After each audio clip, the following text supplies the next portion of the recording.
నేటి సన్మాన గ్రహీత ఆకురాతి భాస్కర్ చంద్ర గారు,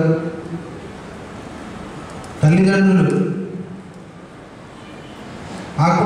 శ్రీమతి ఆకురాతి ప్రభావతి, శ్రీ ఆకురాతి సుబ్బారావు గారు, భార్యామణి ఆకురాతి పద్మావతి గారు, వారికి 2 సంతానం. అబ్బాయి రాహుల్ ఎంఎస్ కాలిఫోర్నియా యుఎస్ఏలో ఉన్నాడు. కుమార్తెకి వివాహం అయింది. వృత్తి senior bank manager, Andhra bank ఆర్మీడు. ఆయన BCom, MA literature, MA sociology, LLB. పుట్టిన ఊరు గుడివాడ, కృష్ణా జిల్లా.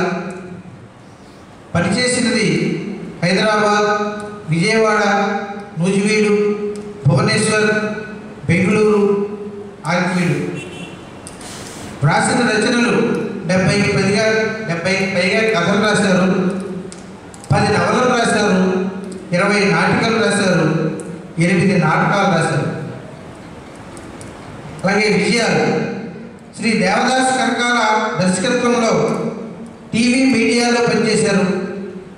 4 సార్లు నాటక రచనలో ఆంధ్రప్రదేశ్ గవర్నమెంట్ నుంచి నంది అవార్డులు పొందారు.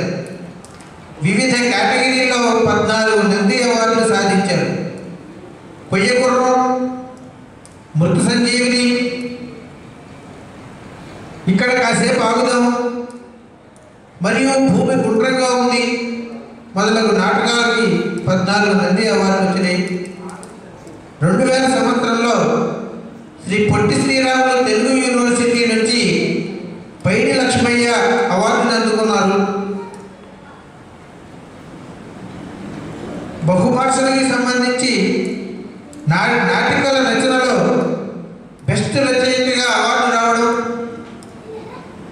అలాగే ఆల్ ఇండియా రేడియో పోటీల్లో వామన వృక్షం అనే నాటికకి 1999లో జాతీయ నాటికగా ఎన్నిక కావడం, 2012 డిసెంబర్లో తిరుపతిలో జరిగిన 4వ ప్రపంచ తెలుగు మహాసభల సందర్భంలో మరి నాటక రంగంలో చేసిన సేవలకి గాను ఉత్తమ పురస్కారాన్ని అందుకోవడం జరిగింది.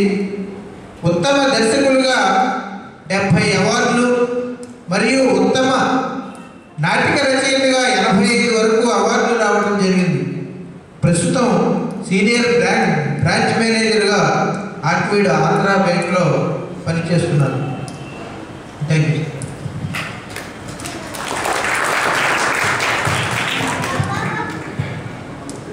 థ్యాంక్ యూ అండి. ఇప్పుడు మన చీఫ్ గెస్ట్ గారు అయినటువంటి భాస్కర్ చంద్ర గారిని వారి అమూల్యమైన సందేశాన్ని ఇవ్వాల్సిందిగా కోరుతున్నాను.